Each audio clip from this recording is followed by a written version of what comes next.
You're tuned into All Too Real 2. Be sure to subscribe, download, share the show with a friend, and stop by all2real2.com for our social links, Patreon, and TeePublic store info. Hi, I'm Chris. And I'm Jeremy. And I'm Fergal. And we're from Movie Smash. Comic book movies are having a golden age right now with the MCU. Movies based on comics aren't necessarily a new thing, but they're a big thing. Join us every other Tuesday on Movie Smash. We explore these movies and find some hidden gems. Every other week, we revisit some of the best. And some of the worst movies based on comics or graphic novels. Was Green Lantern as bad as you remember? Heck no! Is Time Cop the most accurate time travel movie ever created? Absolutely. Was Mystery Men way ahead of its time? Should they be revisited? Should they be forgotten? Join us on Movie Smash and find out. Listen wherever you find your fine podcasts.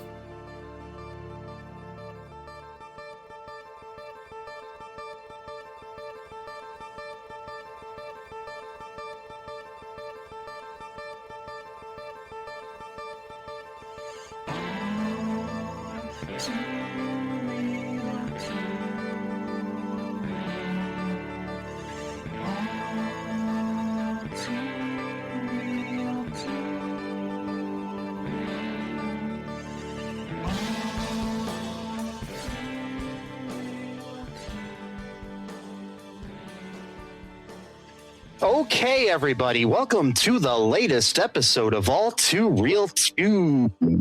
My name is Mike Lee Cullen II, and with me, as always, is... Sesame, I have no berries. Her name is Mrs. Mallard Encarta. Okay, Belladonna. Thanks. Yep.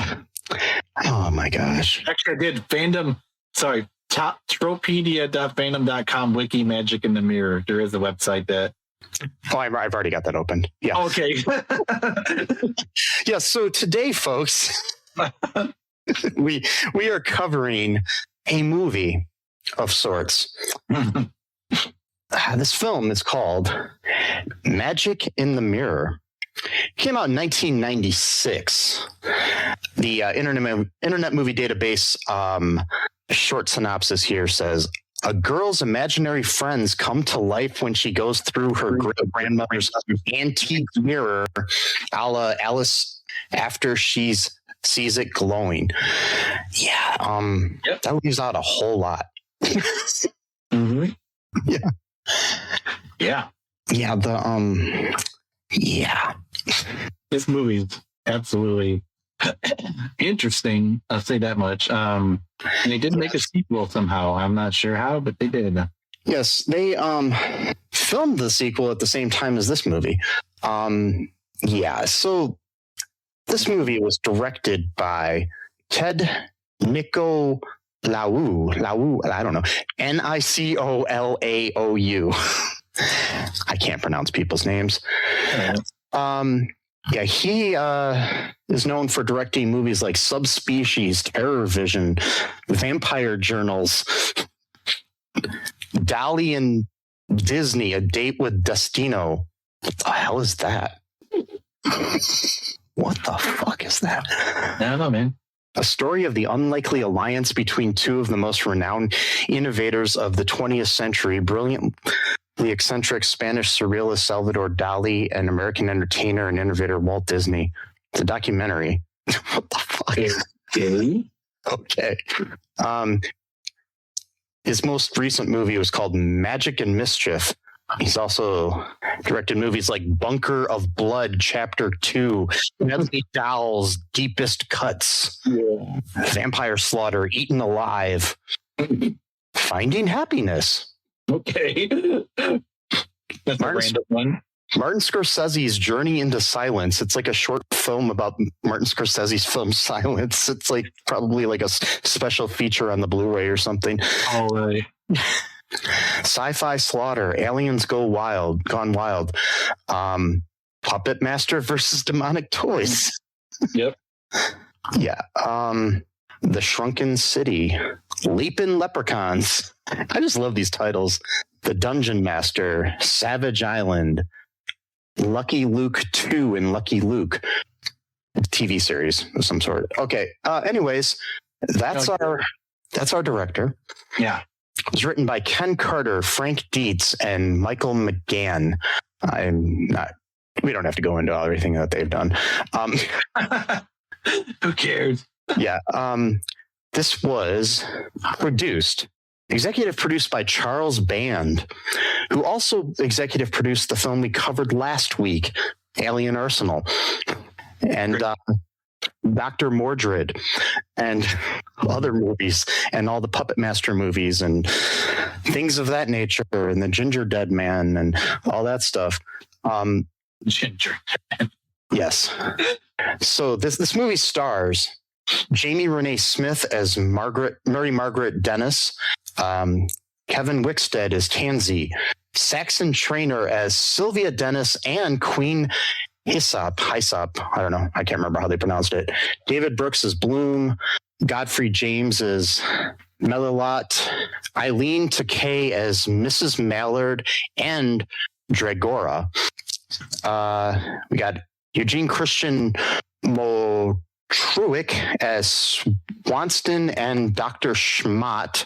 Got Ian Haiduc as Dabble. We got other people here. We also have an uncredited, for some reason, Mihai Nicolusco as Dr. Laszlo Tuttle. He was kind of an important part in this movie, but he's uncredited for some reason. That's weird because he was in a lot of the scenes. Yeah. Okay. He's pretty prominent in the sequel that we're going to probably cover in the picture. Character. He was one of the main characters of the movie. Yeah, he was kind of one of the antagonists in the movie or something. Yeah. Okay. So there's that. Thoughts, feelings, concerns, anything about the movie that you feel. All of it, man. All of it. I mean, I can understand now that this company makes a lot of weird movies, horror movies, because there's definitely some horror stuff in this movie, and I can now see it kind of bleeding over from Puppet Master or some of these other crazy movies. Because I swear to God, there's parts of this movie that belong in a Stephen King movie, boiling people to death to make tea so the queen duck can drink tea. Yeah, because this is just so you know, Full Moon Entertainment is the main company of Charles Band. This is I think his kids company, which is called Moonbeam Entertainment. Oh, Moonbeam, okay, gotcha. Instead of Full Moon, it's Moonbeam. Oh, okay, Moonbeam. Yeah.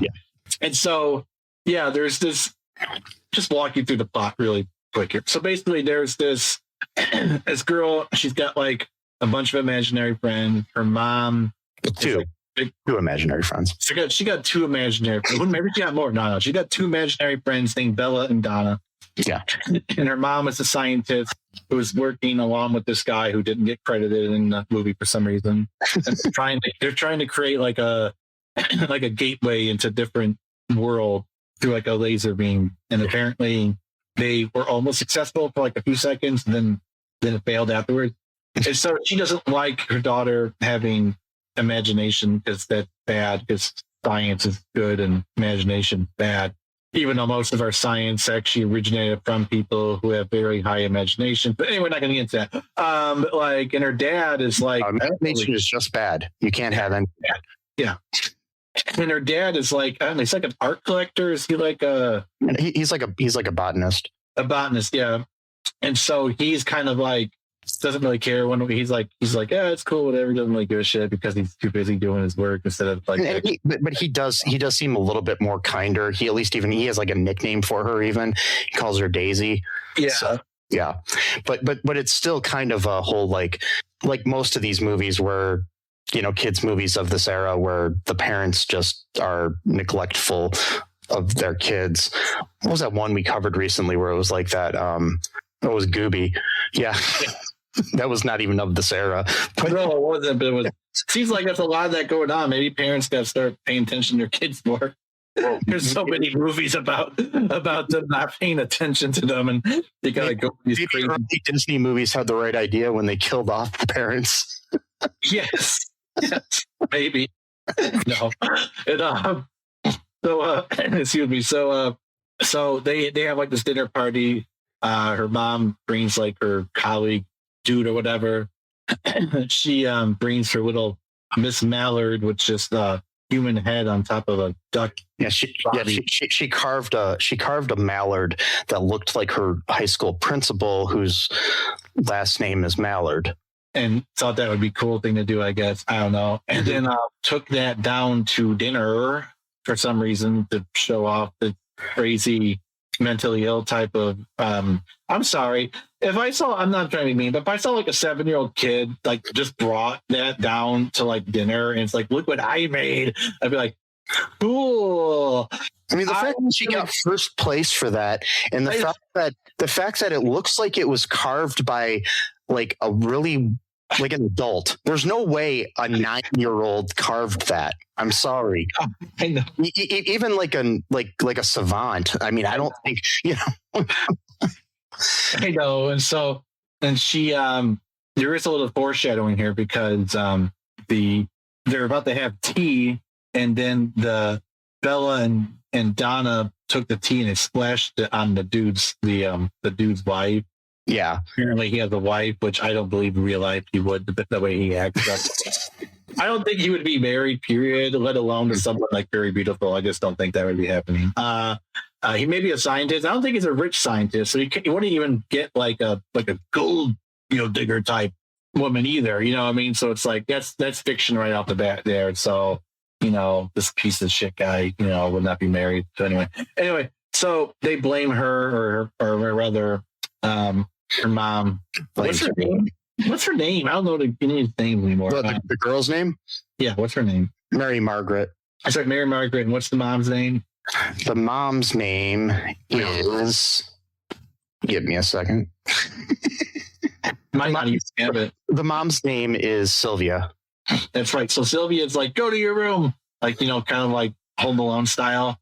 Don't come back here until you blah blah blah, whatever.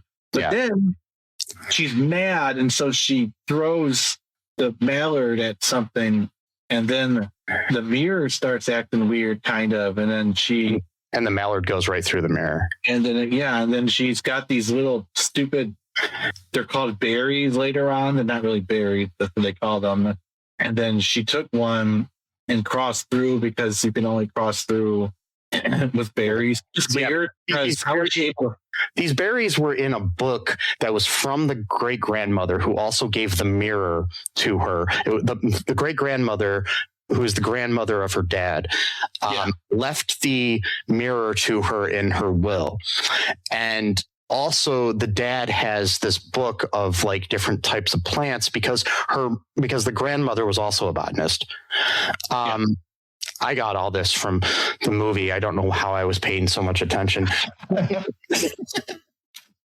So it was in this book. So I think it was like meant to be. These berries were just hidden in this book on these leaves for some kind of flower or plant. So yeah. Yeah. And so he told her earlier not to look in the book or whatever. She anyway. She came home all excited because she won first place, and her parents are ignoring her, and her dad's sleeping. I mean, her mom's ignoring her. Her mom's not even there, and her dad's sleeping. And it's like, I mean, that would suck though for a kid, You're all excited about something, and berries. And parental neglect is just as bad as other abuse. And then there's this dude who's supposed to be a mirror monitor, I guess, or something. But he's sleeping, dozing off. And she shows up. And he's like, "What the heck's going on?" And he's like really afraid of her because she's both people. Like they just call they don't even say people, the person. They just said people. Like that's their word for even a person is people. Okay. Yeah, cool. she goes in this and she runs into say to make it seem like it's a weird language for them or something. So they're like, oh, they don't call you a person, they call you people. That's something different over there. All right, cool. I could have tell it different by the fact that there's talking ducks and things like that, and they're laying egg bombs apparently that make you smell, so they can then tell by the scent that you're kind of. It's actually pretty creative. I mean, that's a pretty good weapon. Actually, it really is. IPL. A stink bomb, essentially. You get the scent on you, then they can pick up the scent. It's actually pretty cool. I gotta admit that was pretty cool. Probably smells bad, but I kind of get the logic behind it. But it's like, her first friend is Tansy. Yeah, he's the guy who's monitoring the mirror from the other side, and he's they're called mirror monitors. Yeah, which is a creative name for somebody that monitors mirrors. Exactly. I mean, they couldn't even come up with something.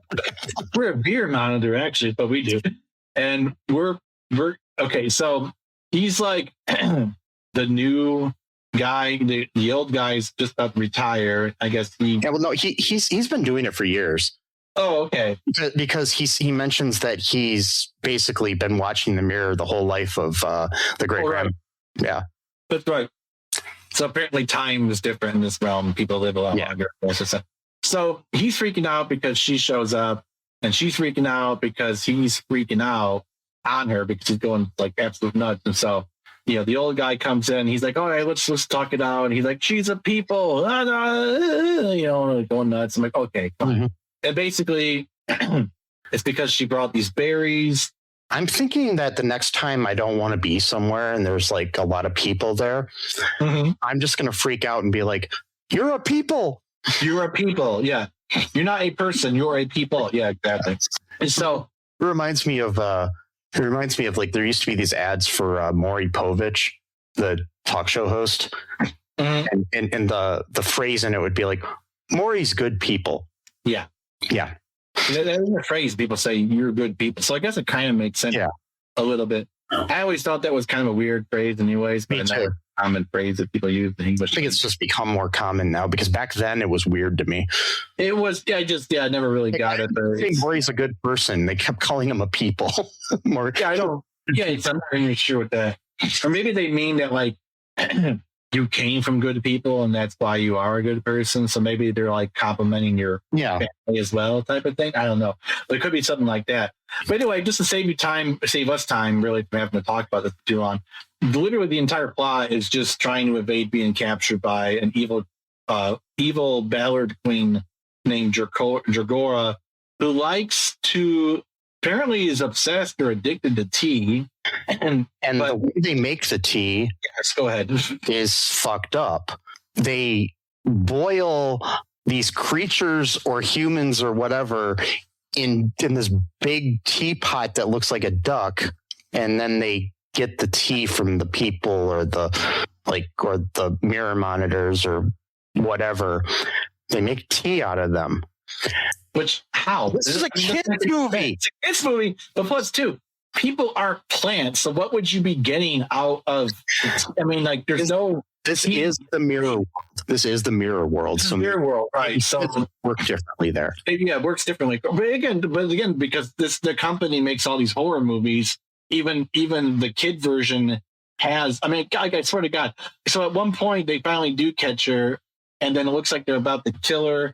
But then the two imaginary friends are actually real. They're pixies, and they've been stuck in our world for a long time.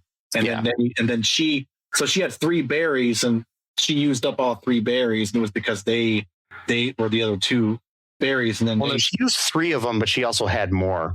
Oh, okay, that's right. So then, yeah, that's right. So the 2, so Bella and Donna, they revealed themselves to her and Tansy. But then when the other guy woke up, his thing. They disappeared. They didn't want to be seen, I guess, by the big guy. And so they save her basically by sacrificing their lives, but I don't really think they would sacrifice. They said it would be like a hot bath. So they zipped her out of the. So okay, so we know she's alive.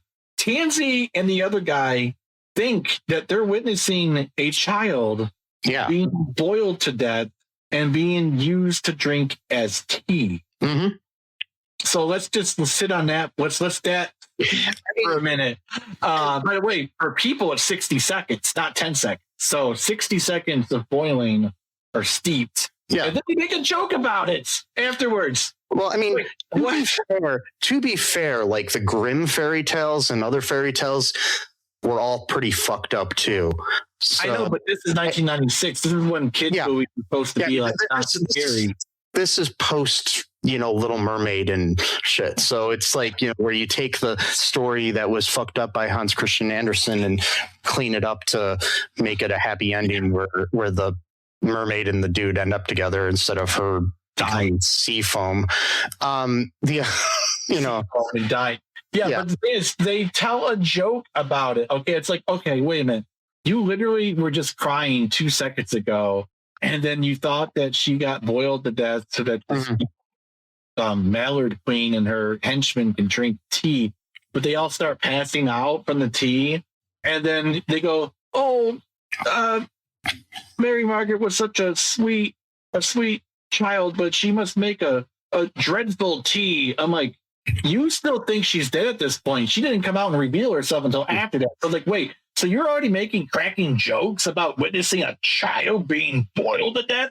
Really? That's what we're doing? Wow. Okay. Weird. I don't want to be in this mirror world if that's something that you just joke about. Like, it's then again, though, this is the same world where those two same guys later on got quote planted literally in place. They can't move by another queen. Another queen who's just as bad as this queen, apparently. In some way, really, because later on it was all a test, right? So yeah. I mean, and it's very Wizard of Ozzy or something, or it actually makes a lot of sense though, because that queen is played by the same actress that plays the mom. Yeah. So it's definitely a metaphor for the fact that the mom is kind of neglectful of her kid and things of that nature, where in this world she is also kind of neglectful and extra doesn't listen to people, because like they tell this whole story to her about what's happening and she doesn't give a shit.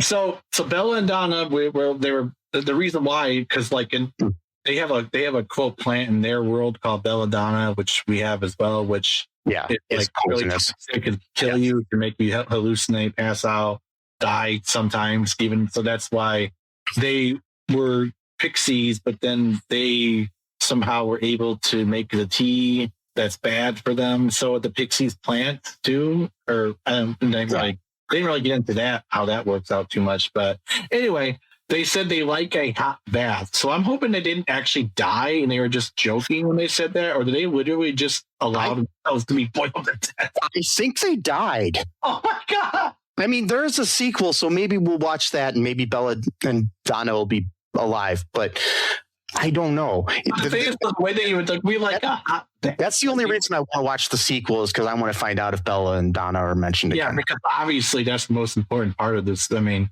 like, they're only in the movie for like 2 seconds, but I mean, just so you know, like, belladonna poisoning occurs from ingesting parts of the belladonna plant, which contains toxic alkaloids like atropine and cyclopamine. Yeah. Symptoms can include dilated pupils, hallucinations, confusion, and in severe cases, respiratory failure and death. Yeah. Scopolamine, that's the drug that they use for like the date rape drug, like, and like roofie and stuff like that. I think that's part of it. Well, no, roofies is rohypnol, but I thought they add that. Maybe not. Maybe they do. No, I'm thinking something else.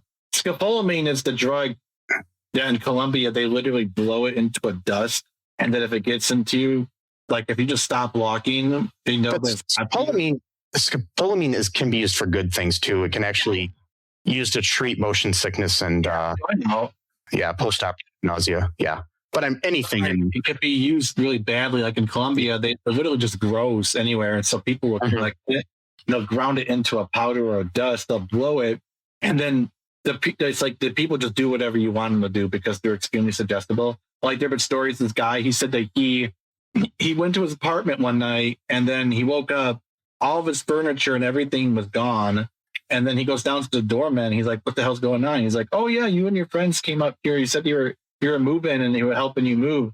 No, I wasn't. Like, yeah, you're talking like you were helping to move furniture and everything out yourself and put them into the van or whatever. I had no idea he was doing any of it. Like because he was just so suggestible. Like, women sometimes are told to, basically become trafficking victims, especially if they're tourists, because they're far away from home and shit. Anyway, so that's what happened. They basically scopolamined the queen Dragora with their pixie plant magic, I guess, or something. So the movie's teaching kids that it's okay to poison people. It is, and it drugs them. Yes, it's a good. They're saying it's a good. As long as it's the evil queen you're doing it to, it's fine.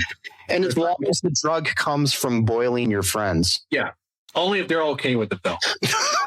Only if they say we like a hot bath, then it's fine. Yes. Well, only then. But you can't give them scopolamine first and then have them say that, because then you're telling them what to do. They gotta say it themselves. So okay, how fast it is, and I took some scopolamine before we started recording, so I have no idea what I'm saying. see what I don't know either.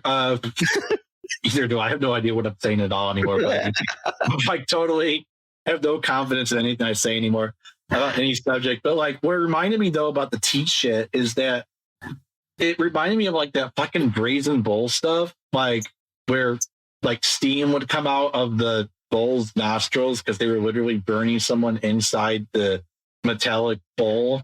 And so like, but the tea was coming out of the water was coming out of the mouth of the duck, and then it was going into different tea glasses. That's what that kind of reminded me, like, oh my god. Also too, there's this part where, is it that part or was it later on where the tea, what was it? Oh, the dumb one-liners, like, let's see if I can find it here on the thing. There at one point Sylvia is trying to use the laser thing to shoot into the other realm. Yeah. And just at that right time, the Queen Dragora's peeking through the mirror so she can invade our world to get all the people to make her tea. And she goes, Mary Margaret, duck, telling him to duck down. And Queen Dragora says duck because she doesn't like being called duck. And he goes, roast duck. And then she shoots her with the laser. I'm like, oh my God. But that's right up there with "I'll be back" and "Yippee ki yay, motherfucker." It's like the greatest lines in movie history. Of course, I mean, like, there's no comparison, really. Yeah.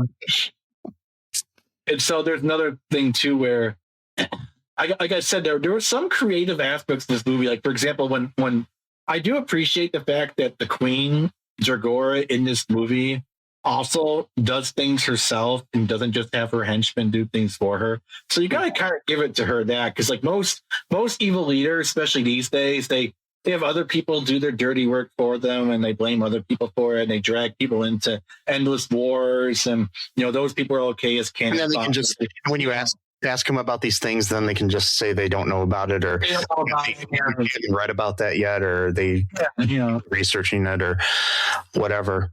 Or lie about. I'm not pointing out any two people in power specifically. I'm not talking about anybody that's name rhymes with dump or anybody that's last name rhymes with Shanson. But no. Yeah.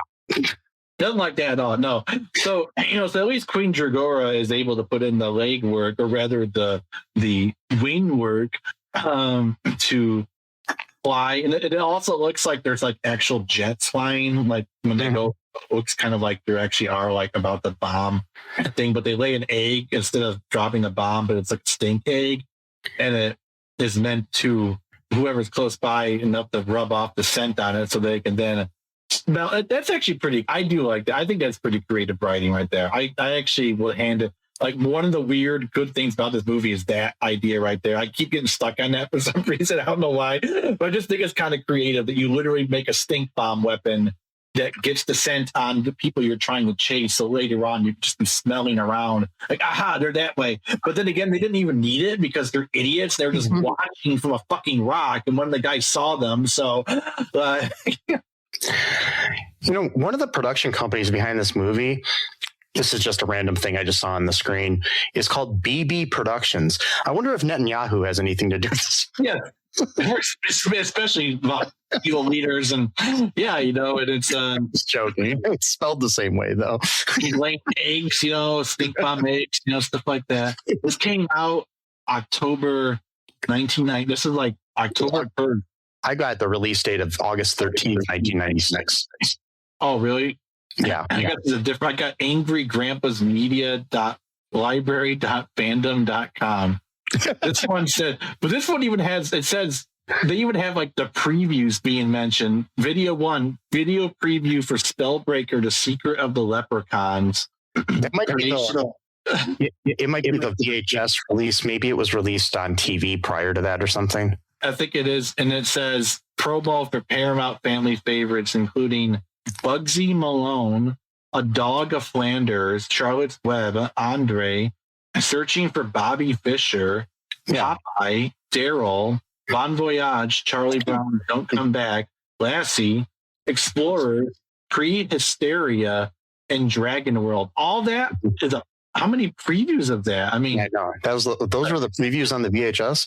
that's what it says. Wow, that's a lot. I mean, maybe they were like short, like all together. Like, yeah, from Paramount, you can watch Bugsy Malone and blah blah blah. You know, Maybe I'm reading it wrong. Hold on. No, it says video 1, video 2, video 3. Oh no, it's just telling you like exactly like what's going on. So that's all of those are previews. yeah. So 1, 2, 3, 4, 5, 6, 7, 8, 9, 10, 11, 12. But they're broken off into 2 different sections. So I'm not sure exactly what that means. Yeah. And then 3 videos preview for Peanuts, including Peanuts, the Charlie Brown Christmas, Peanuts, It's the Great Pumpkin, Charlie Brown Thanksgiving, Easter Beagle, Be My Valentine, Happy New It's Year. probably just stuff that was being released around that time. Yeah. Yeah. 4, feature presentation, FBI warning screen.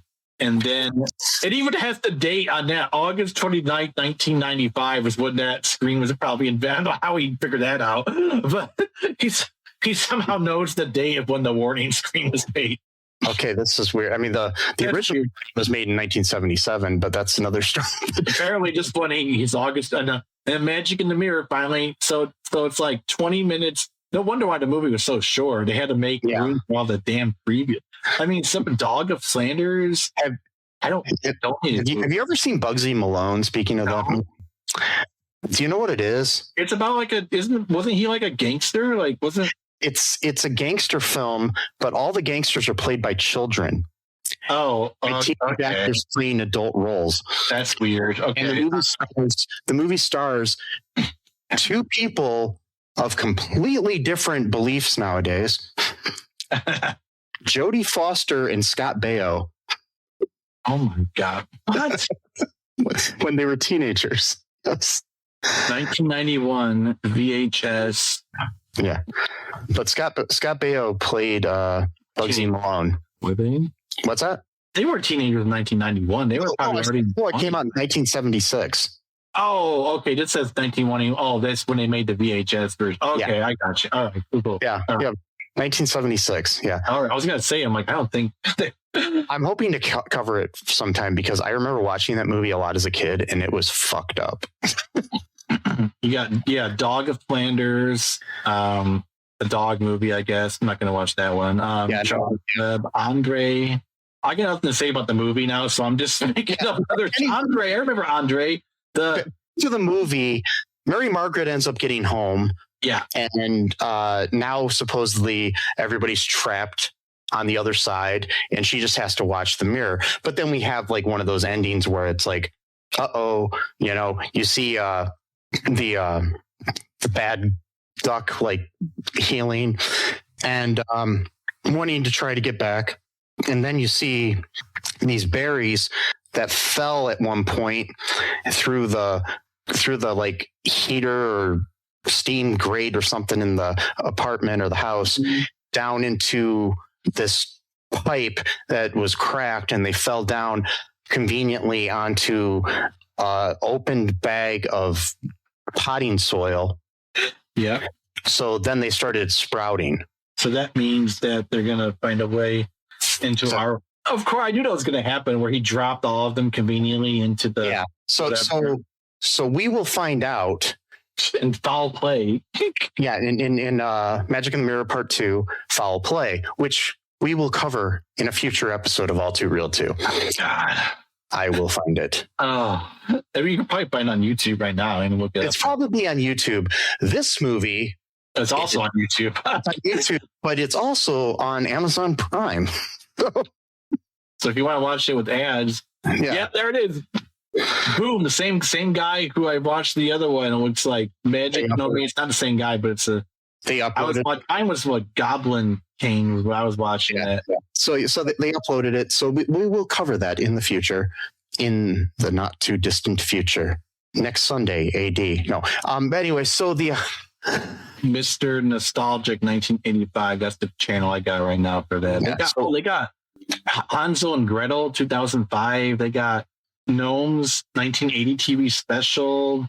Return of Oz, 1964 cartoon special. Shit.